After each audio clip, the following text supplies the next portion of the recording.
everyone! Today we're back with our donkey story time. Milo's ready and Ollie's here too. And today we thought we'd bring you part 2, the next part of our Runaway Ralph series. We're continuing on with that first chapter again today. And today hopefully we can find out whether Mom and Uncle Lester can really convince Ralph to put away the motorcycle. Something tells me though, he can't. Let's pick up where we left off with. He keeps everything to himself, complained a little brother. That's right, agreed another. He never gives us a ride on his motorcycle. Now, Ralph, said his mother, it wouldn't hurt you to give the little mice a ride once in a while. That is a nice thing to do, right? He reminded his mother. I thought you said motorcycle riding was dangerous, Ralph reminded her. That's no way to talk to your mother, said Uncle Lester. You don't have to speed. You can push your young relatives up and down the hall. Push them, squeaked Ralph in horror. Push little mice up and down the hall on this beautiful motorcycle with its plastic seat and its pair of shining chromium mufflers. What a shocking idea. A motorcycle was not a kiddie car. Now, Ralph, sharing your motorcycle won't hurt you one bit, said his mother. Don't look so sulky. Me first, shrilled the little mice, pushing and shoving. Ralph, get that look off your face. Uncle Lester looked so stern that even Ralph knew there was no way out. Everyone, he asked. Of course, said his mother.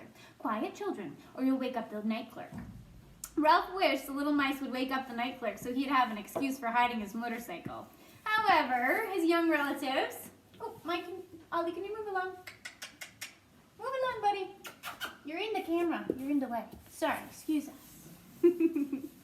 However, his young relatives, who were in Ralph's opinion a fearful bunch, were silenced, and there was nothing for Ralph to do but boost the nearest little one up onto the seat of the motorcycle. Give me the crash helmet, demanded the passenger. Can you believe that? How rude. What are you waiting for? Asked Uncle Lester. Let him wear it. Ralph removed his treasured helmet, placed it on the head of the small passenger, and wheeled the odd little mouse down the hall and back. More, demanded the passenger. You had a turn, Ralph spoke shortly as he looked with distaste at his young relatives scrambling all over one another in their eagerness to be next. There were so many of them. Pushing them up and down the hall would take him all night. Come on, he said crossly to his nearest cousin as he clapped the crash helmet on his head and boosted him up onto the plastic seat. Let's get it over with. Faster, demanded the cousin. I want to go faster. You be quiet, said Ralph. You wanted a ride, and you're getting it. Ooh, that doesn't sound very nice, does it? Ralph soon found that pushing the motorcycle along the bare floor and at the edge of the hall was easier than pushing it through the carpet. Up and down the hall he trudged with one little mouse after another, while he longed to be riding off into the kitchen where the linoleum made the best speedway in the hotel. Up and down the hall plodded Ralph with his brothers and sisters and cousins. He grew more and more rebellious as the stars outside the hotel grew dim above the pine trees. The motorcycle was his. It was given him by a boy to ride, not to use as a kiddie car for a lot of wriggly, squirmy little mice. A motorcycle was not a toy. Why couldn't his mother and Uncle Lester understand? Because they just didn't understand. Too old, too timid, that was why. Oh, that's not very nice. Ralph felt very sorry for himself, caught as he was between 2 generations of mice. Most of his own litter had actually died from eating poisoned grain put out by a particularly disagreeable cook. There was the older generation of mice who worried about safety and being able to scrounge enough crumbs to tide them over for the lean months between the summer season and the ski season. Then there was the younger generation of silly mice who were always busy wiggling, climbing all over, and gobbling up crumbs as fast as they could. Nobody understood Ralph, which was his trouble. Night was fading, and the chirp of a bird outside in the pines told Ralph that the hotel was about to come to life. The night clerk soon would awaken and close his book, and the cook soon would be rattling pans off to the kitchen. A cousin, braver than most, came running down the hall where Ralph was wearily pushing the motorcycle. You aren't fair, he scolded. You've given him 3 rides, and some of the other ones only 2, and me only 1. Excuse me, Ollie. We're trying to read a story here, sir. Could you bring your head over this way instead? Good boy. The kids want to see your head, not the other side. Thank you. Ralph stopped in his tracks. Wait, do you mean to stand there and tell me some of you have had more than one ride? Yes, was the answer.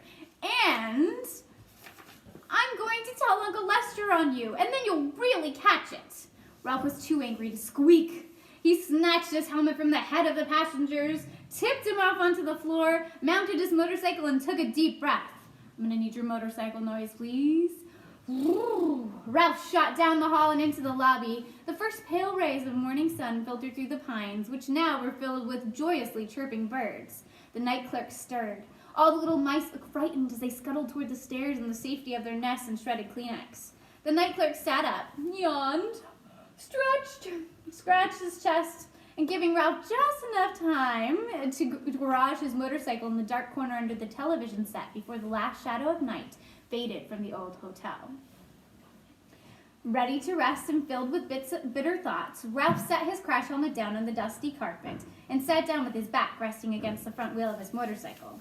The grown-up mice should not make him use a beautiful motorcycle as a toy to amuse a lot of squirmy, ungrateful little relatives who were growing up and soon would insist on riding them themselves. There's no arguing during story time, my friends. Off you go. They're still learning to listen. Off you go. Leave some room for everybody to see. Ralph did not want to grow up to be a crumb-scrounging mouse like Uncle Lester. He did not want to settle down in a nest of shredded Kleenex behind the baseboard. He wanted speed and danger and excitement. He wanted to be free to do as he pleased and go where he pleased on his shiny red motorcycle. The clock struck 6, and in the distance, Ralph heard the notes of the distant bugle, the timely, lively notes that seemed a summons to excitement and adventure. Can you hear them all? He's checking out all of you.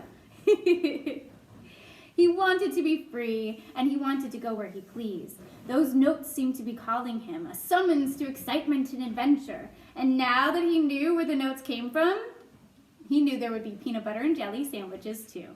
Before the notes had died away, Ralph heard the laughter and shouts of medium-sized boys and girls who must be about the age of Keith, the boy who had understood mice and who had given Ralph the motorcycle. The rousing notes of the bugle and the laughter and shouting increased the feeling of rebellion within Ralph. As the last strains of the bugle call hovered in the clear mountain air, Ralph made up his mind. He knew now what he was going to do. He was going to run away. I'm going to leave you hanging there for today, and I will plan on seeing you all again soon, and I'll catch you up on chapter 2 of our story. Onward and upward, my friends. See you soon.